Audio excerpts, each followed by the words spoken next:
Beware folks, the enemy heroes have breached our walls and are proceeding to destroy the dungeon heart. Let's drop there some demons and stop them from preventing us to conquer the world. Dungeon Keeper is another great classic developed by Bullfrog Productions, directed by and inspired Peter Molyneux. It's really a somewhat unique game with many cool gameplay features and dark humor that I had the pleasure to play for the first time in the past few weeks. The scope of the game is to manage and expand a dungeon and defeat the invading good guys from the surface and other keepers throughout the 20 levels campaign that contains also 4 secret stages. Dungeon Keeper is one of those games that look dated and simple, but in truth it's quite deep and challenging. We'll have to learn to know the strengths and weaknesses of all creatures, how to attract them to our dungeon and satisfy some basic needs. This world map shows the next level marked by a banner and is basically a region to conquer, and in the process we'll see the conquered regions become a hellish wasteland. At the beginning of most levels, we'll start with just one empty room containing the dungeon heart and a bunch of imps which are the main labor force that will dig the dirt, fortify walls, mine gold and expand our territory consisting of tiles, and we can generate them by using the spell, which cost increases based on how many imps we already have. The first thing to build is the treasure room where gold will be stored and made consumable. In this game we place rooms one tile at a time, and many of them require a minimum of 3 tiles per side to function properly and attract creatures that will arrive from a claimed portal. The minions will need a lair where to sleep and recover health, and the hatchery where chickens will spawn and function as a source of food. A large hatchery will attract and satisfy the bile demons, these obese but extremely efficient glutton devils that will devour tons of proteins. They also demand extra space in the lairs because, well, just look at their size. In the first levels we'll attract at most lesser demons, such as flies, spiders and demon spawns, but the game adds a proper learning and difficulty curve, providing new buildings and specialized creatures as we progress through the stages. The warlocks will be attracted by the library, in which they will study and research additional rooms and spells, and in every level we'll have to research again almost everything from scratch.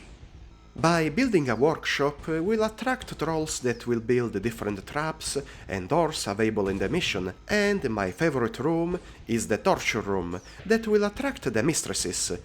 These lustful warriors deal high DPS, and if they have nothing to do, they will just go in the chamber and get whipped for pleasure. Cool. A thing that I like a lot of this game is that by slapping the minions they will gain extra speed for a limited time. They will research, train, carry gold and dig dirt faster. I find it sadistically pleasant, but it's better not to abuse it. Otherwise the slapped creature will become upset and choose to leave our domain. Another interesting feature is the training and leveling of minions. In the training room, the units will fight against the equipment in order to gain levels, and by reaching certain numbers they will unlock spells and other abilities that will spice things up. And it's also very cool that the creature sprites become larger as they level up. Seriously, it feels neat to notice high-level units just by looking at their sides. At higher levels, some creatures become incredibly overpowered and attack using magic like lightning, healing, speed and even teleporting, making them very difficult to defeat.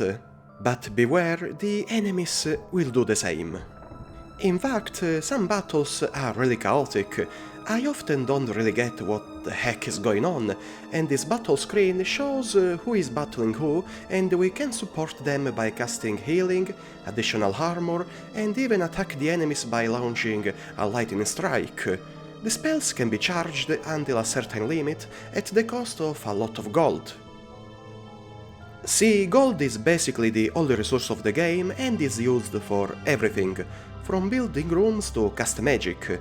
Even while training, the minions will consume it, and after 80 minutes or so it will be payday, in which our servants will go to a treasure room and demand their wage.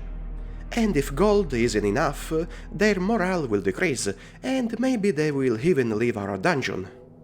Because of this, digging the gold will be always our main focus, but dig the dirt in order to reach some golden seams can lead to unfortunate encounters, like heroes parties which can wipe out our initial army and force us to restart the mission.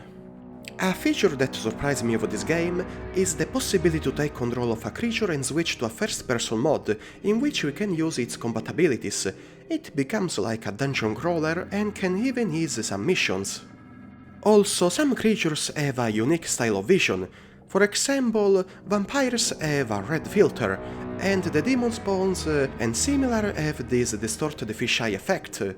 That's quite the touch. Furthermore, some creatures dislike others.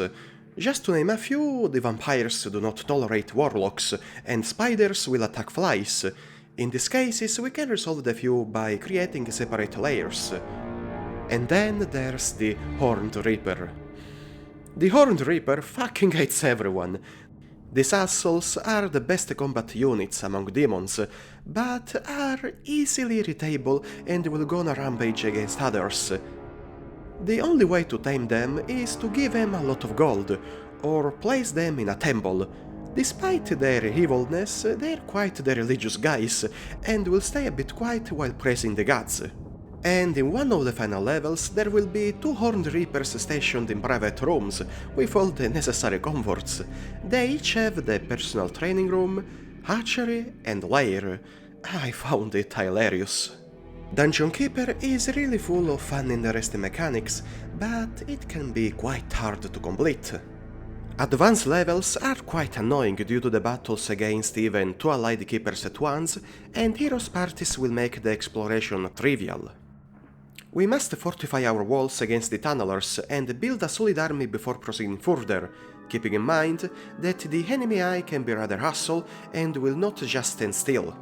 If we never make a move, the enemy will easily overcome us and conquer our territory and even rooms with their imps, and then send in many leveled up demons. Despite all this game is actually very exploitable. For example, scattered in the majority of levels, except the final 3, we can find a so-called dungeon special that permits to transfer a creature to the next stage. My favorite choice has always been a level 10 vampire that has powerful spells and is kinda immortal, because when he dies he just respawns at his lair, sacrificing 1 level. Also, it's a good researcher and can help researching sooner spells and rooms in the library before the arrival of warlocks. Besides, some unlockable secret levels will gift a powerful creature that can be transferred to even another secret stage, where we can level it up to the maximum by using the dungeon specials, which give a free level up. Yes, I know, it's like cheating, but cheating is evil, and in this game being evil is good. Yes, I think it's a good excuse. By the way, aside all this great content, there are obviously some flaws.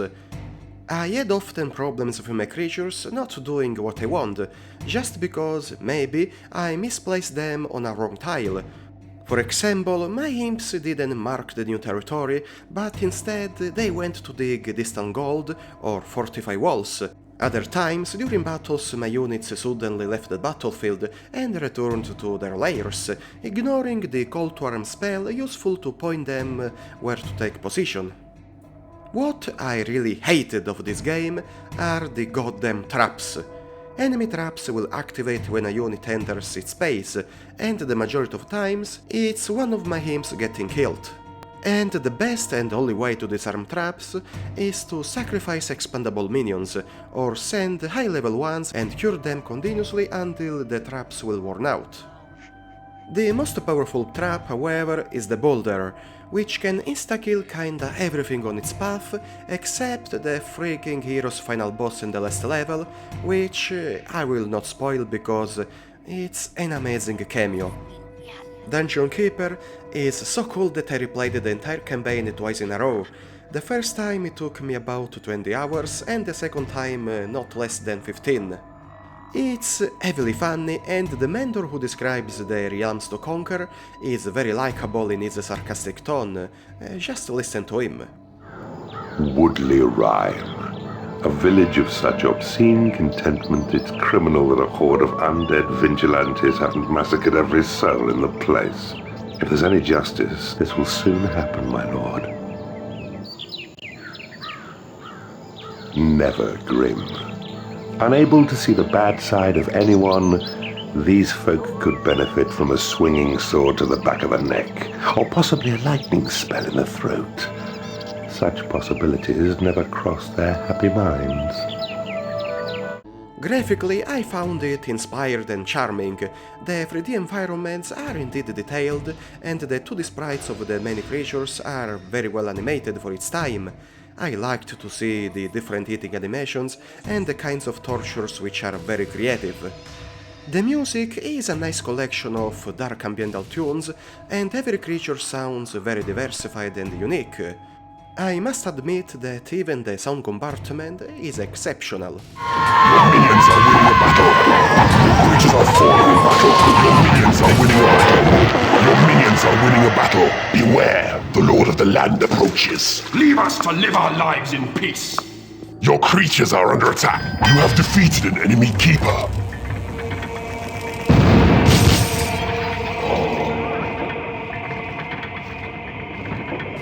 Speaking of bugs, the only one I can mention is when my cursor got stuck in the center or the left side of the screen, and I could move it only on the vertical axis.